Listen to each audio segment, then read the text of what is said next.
Vous avez raison. La sourate 753 est éloquent. Allah celle qui bénit. Aucun ancêtre.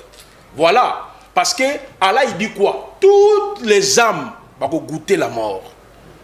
Parce que c'est lui qui bénit. Parce que c'est lui qui les a créés. La sourate 39, le verset 62. Mais aux autres commentaires. Vous voyez ça? Hein? Il notait. Il est perdu. Alors, je reviens. Je retiens tout. Je reviens. C'est pour dire que j'ai le Coran par cœur. Alors, je reviens maintenant sur les éléments que le maître gourou a soulevé ici, même hier, dans son introduction. Il avait dit que Jésus-Christ n'a jamais été envoyé à la totalité des êtres humains. Mais parce que hier, je voyais un bishop qui prêche. Hier, il est devenu bishop. Il dit, Jean chapitre 8, je dis, ah bon, il n'est plus gourou. Bon, pour moi, c'est un bishop. Si je peux revenir sur la mission de Jésus-Christ.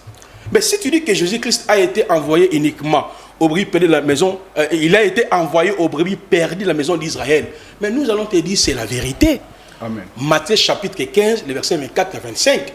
Matthieu chapitre 10, les versets 1 à 6, a même prohibé à ses disciples de ne pas aller vers les nations. Ça, c'est la première phrase de sa mission. Mais quand il monte à la croix, Apocalypse 5, le verset 8 à 10, par son sang, il a racheté des hommes de toutes tes tribus, alléluia, de toutes tes langues, de toutes tes nations, de tout peuple. Bishop, est-ce que vous m'entendez? Bishop, alors, de tout peuple, de toutes les langues, il a fait un royaume sacrificateur. Bishop, tu n'es plus bishop, tu es diacre. Parce que vous ne maîtrisez même pas la Bible. Alors, je continue, M. Rolla. C'est pour d'abord effacer son argumentaire qui ne tient pas debout. Jésus-Christ est celui qui a créé Maître Gourou. Il a créé Mahomet. Il a créé tous les êtres humains. Ibrahim aussi. Ibrahim, y compris Jésus-Christ. Vous voyez? Il a créé aussi Mahomet. Oui. Très bien. Voilà, il est le Dieu. La compréhension de Christ est différente avec moi. Je sais quel Christ moi je parle. Alors, regardez, j'évolue par rapport à notre démonstration. Je dis ceci, parce qu'il y a des points que j'ai soulevés. Par exemple, la Bible parle de l'apparition ou les apparitions des ancêtres.